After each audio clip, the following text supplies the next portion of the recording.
Ibok-Ete Ibas, retired, the sole administrator of Rivers State, has denied summoning Siminalayi Fubara, the suspended governor of the state, and Ngozi Odu, the deputy governor.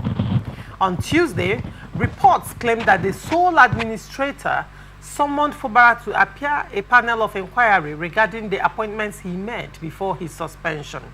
In a statement issued on Wednesday, Friday, the permanent secretary in the office of the secretary to the Rivers State government described the report as a malicious fabrication.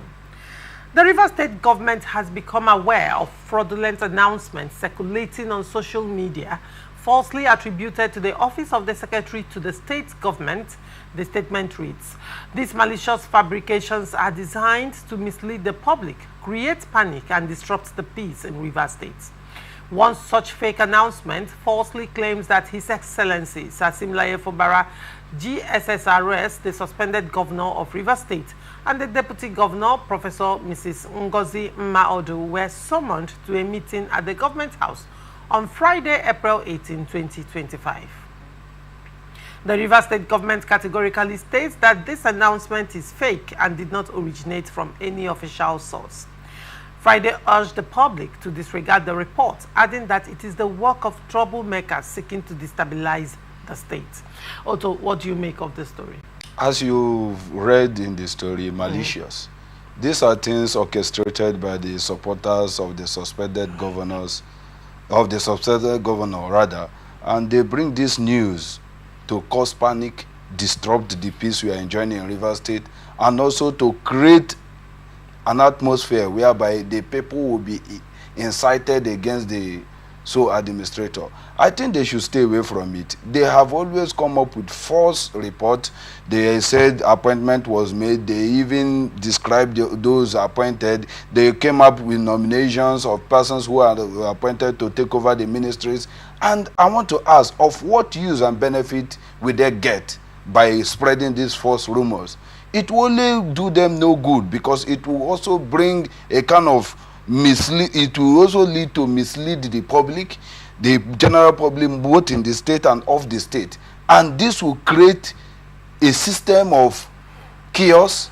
This will state a system of disrupted business activities, because some persons will be afraid, oh, I'm not going out today, it seems something will be happening.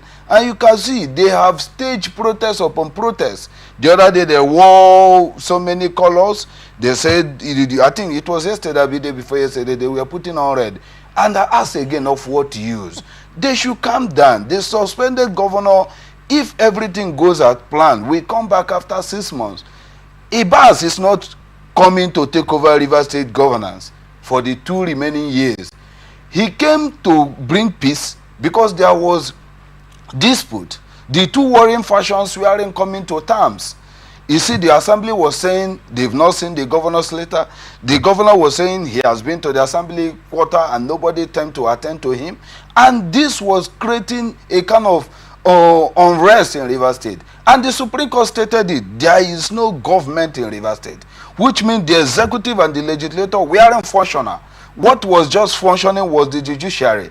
And Supreme Court said, go and rectify these issues. The president, in his wisdom, said, if these issues continue, that means the salary of the civil servant wouldn't even be paid. And that will also lead to economic burden in Rivers State. The business women wouldn't sell because the civil servant, after receiving their salary at the end of the month, will rush down to the market to do shopping. Their wards and their dependents will always seek for support. They will give them money and there will be payment of so many things. The president said, okay, let there be sole administrator. The sole administrator came on board, and some funds which was restricted by the Supreme Court judgment was released to the sole administrator so that salaries will be paid. And these things they are doing is just what they were doing before. I told person that why would the governor then pass through the back gate? The back gate has been permanently locked in Rivers State House of Assembly quarter, but he passed through there so that people will, he will call empathy from Rivers State, he will call some sympathy from Rivers State, and people will be like, just throw a bad light against the assembly members. But that wasn't the case. The governor would have settled this issue long ago. You said nothing No price is too much for peace. You came back after signing the 8-point agreement. You came back to Rivers State. Some person misled you, gave you some advice, told you you are in charge, that you can do anything, that you have so much immunity, the power lies with you. And the governor went ahead to do so many things that wouldn't have been done.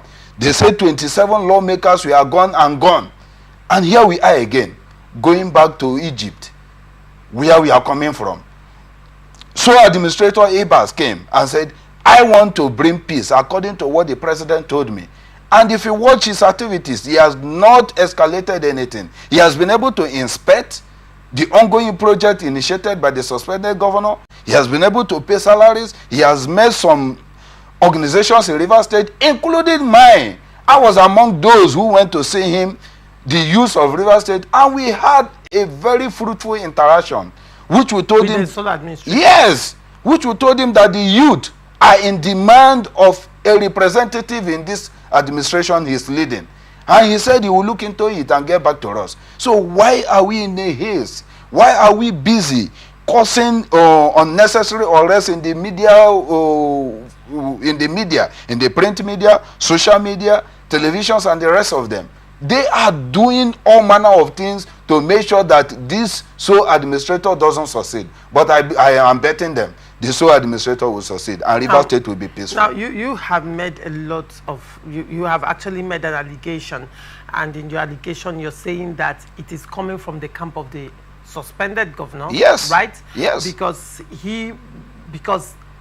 they want crisis in Rivers State. They want panic. They want to turn the people against the sole administrator. Exactly. Is that what you're saying? Exactly. Now, let's look at it from another perspective. Let's flip the coin. Okay. Right now. Let's say that, what if it's coming from the other camp? Have you thought about that? You see, what if it's coming from the other camp? Because the moment this crisis continue, the state of emergency is extended. Because according to the Constitution, the state of emergency can be extended for another 6 months. So if this crisis does not stop, the state of emergency will be extended, because currently the polity in Rivers State is not calming down. I mean, there are litigations and counter litigations. There are, the suspended governor still recently blasted the police with regards to the protesters. You know, this camp is saying something. FCT minister is saying the suspended governor has not apologized yet. So, I mean, the 27 lawmakers are vacationing abroad and they are not even talking. Like, they are not physically present to even engage in the first instance. So when you look at it, all the players in this crisis are still at daggers drawn. And we are entering the 3rd month, or about to enter the 3rd month of the state of emergency. Would you say, in all honesty, as you're pointing one finger at the camp of the governor, the other finger is not pointing at you, that is pointing at that finger, or the camp of the other people? Who will this benefit at the end of the day? I told you earlier on. I'm looking at motive. I know. The motive behind all this false news and the rest of them is simple. They want to make sure that they destabilize the government, and they will not say the incompetency of the sole administrator is obvious. And there will be call for replacement. There will be call for the return of the governor. There will be call for the abrupt ending of the emergency. Maybe possibly. How do you think that will work? In the sense of that, let's say, okay, the sole administrator, this escalates, and there are calls for his sack or his replacement. It does not end the state of emergency. A replacement will be done in the sense that another sole administrator will be appointed. Does it still end the state of emergency? Choma, I want to assure you that this game is all about intelligence. If you watch what the camp of the governor is doing, they have actually learned why they are off the field. When you are off the field, you tend to get the actual picture. You know, it's just like a game of draft. Why you are not sitting down playing that draft? You don't know what is happening. You know exactly what is happening on the game of draft, rather. But while you are sitting down, you are lost in that board. That is what the governor camp is doing. While they were sitting down in the seat of governance in Rivers State, they were in loss in thought. Now they are off. They are now understood what it means to press through the media. And that is what they are doing. When you say now that they are off, they have learned what it means to press through the media, one would say that in the entire crisis in Rivers State, the governor's camp has done commendable when it comes to media. Because, I mean, the media has always, 90% of the media in Nigeria has always carried the story in favor of the suspended governor. And editorials, I have read editorials in favor of the suspended governor. I have seen associations that have come out to speak in favor of the suspended governor. Even in Rivers State, the media is awash in support of the suspended governor. So you would say the suspended governor's strength was media campaign. When you say they are learning outside, they were actually really good at that. One would say it is the camp of the FCT minister and the lawmakers that we are not strong enough in the media. No, if we are to go that way and assess without bias. I want to tell you that what they were doing was media noise. What the FCT minister camp was doing was media intelligence. You need to differentiate these two. You can actually keep writing every day on the media, keep shouting on the media. People will be watching you. They will see you as a child crying always. While someone will come up with intelligent post, while someone will come up with intelligent press briefing, while someone will come up with something that will so make the people believe that this is what is happening. You know, the governor, as I said earlier on, the camp, to me, I wouldn't want to use a language that is so insulting to them, but the camp was looking, the camp was full of young men who were eager to take over leadership without having a much needed experience to handle the role of a leader. They lacked leadership qualities when it mattered most. There are times you need to sit down, strategize, look inward, examine your strength. You are in and out. See how you can execute whatever thing you intend to execute. You don't just come up and rush to the media to call. I call them media pranks. That is what I call them. Imagine what happened at Rivers State House of Assembly quarter gate. You just came down. Oh, the gate is locked. You organize the press to come and interview you. That is what I call media prank. He was busy calling the favor of the media, calling the empathy of Rivers State, of Rivers people, doing so in the Federal Republic of Nigeria, but not understanding that there are some move you need to make that will be so cogent to whatever thing you are doing. And that is what the FCT minister camp has been doing. You see, I just don't want to put myself on that particular lane, but I have been on the media, the print media, the social media, as well as radios and television, doing the needful. And I have not failed to tell the world that the governor and his cronies, we aren't saying the truth to Rivers people. We aren't saying the truth to Nigerians. And you made mention of them having the media with them. Now let's ask a question. The media they have with them, is the media just Rivers State or the media the Federal Republic of Nigeria? You know, whatever thing that happened here, I was in Abuja for a few weeks. And I discovered that we are just making noise in Rivers State. It wasn't reflective of what was happening here in Abuja. It wasn't. That shows that the media war was just centered in Rivers State. It was just centered in Rivers State.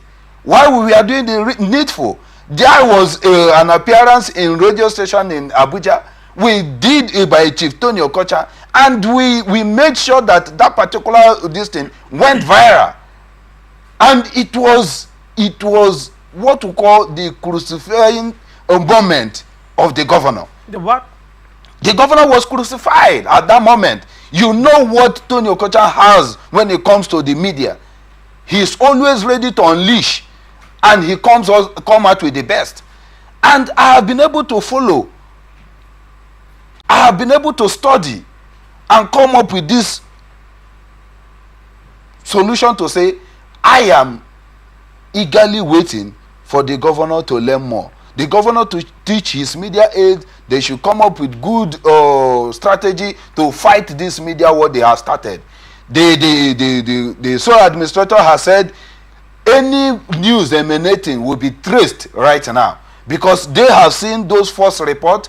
It has actually bring the sole administration to a bad light, and people will be questioning him. Does it mean that there is no control of publication from the administration you are leading? And these are the things they want to tackle now. So they should continue. Most of them will end up in jail.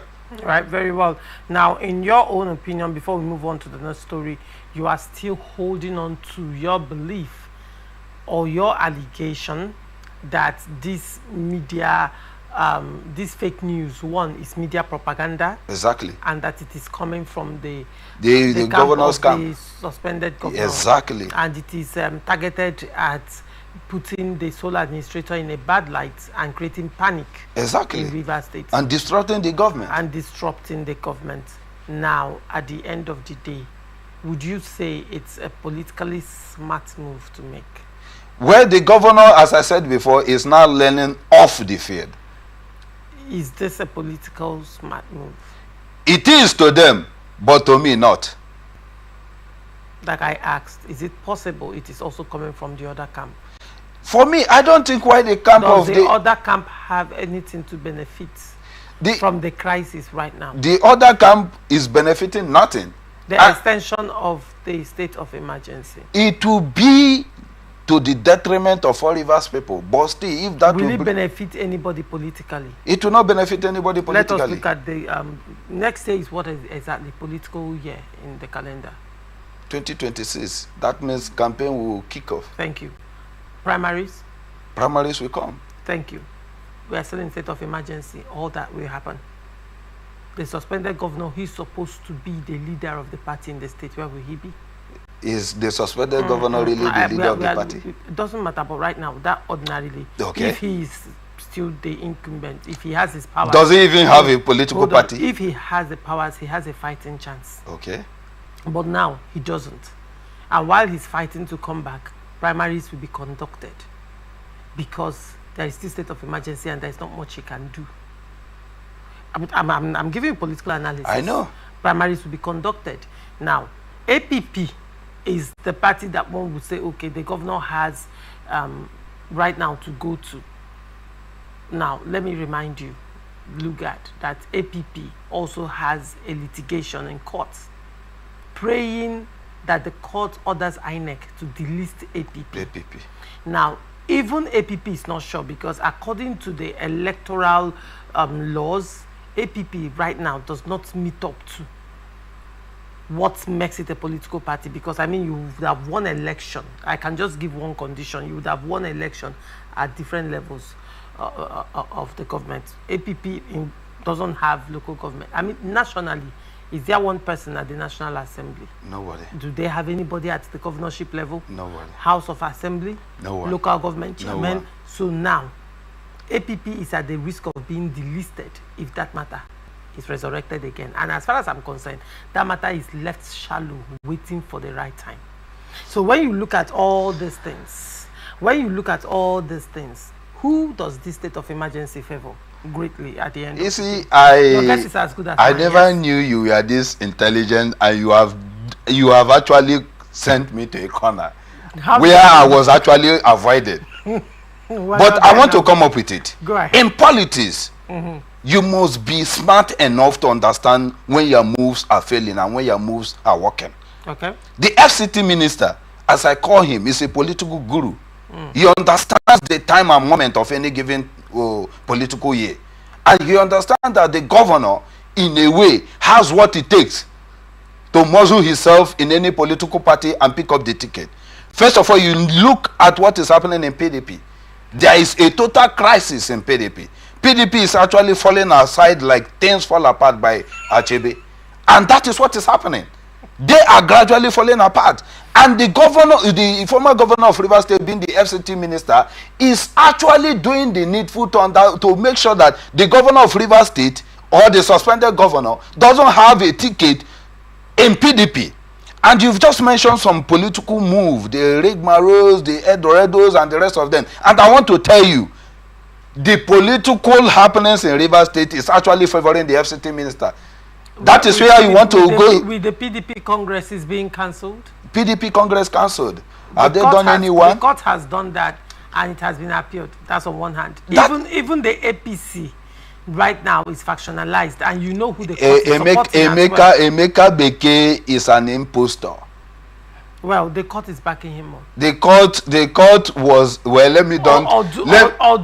Or is River State ready for what happened in 2019? It was 2019. So I was part and parcel of APC. So probably it will I was supporting itself. Senator Magnus Ngi Abi. One would say that APC never learned from 2019. We have already learned our lesson in the hard way, and we are coming out strongly. All right. You see, Emeka Beke, as I said, is an impostor, and he was being used. You can't hold on. Number one, you can't use that language. Okay, I'm sorry. On national I'm television. sorry on that. But Emeka Beke was being used by the suspended River State government to orchestrate crisis in APC. Is the law, is the judgment of court backing him up? Where did he get the judgment from? Okay.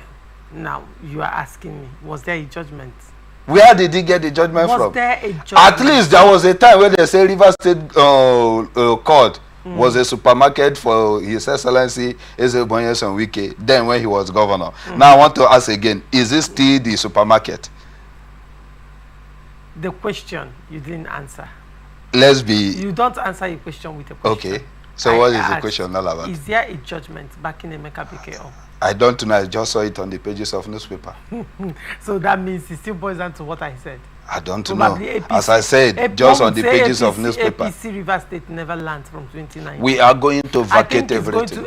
You're going to, all right, interesting. Well, pending when that is done, but I think it's still going to be an interesting 2026 time. 2026 is still is going coming. to be a very interesting time in River State. That is why the politics is always a beautiful game to play.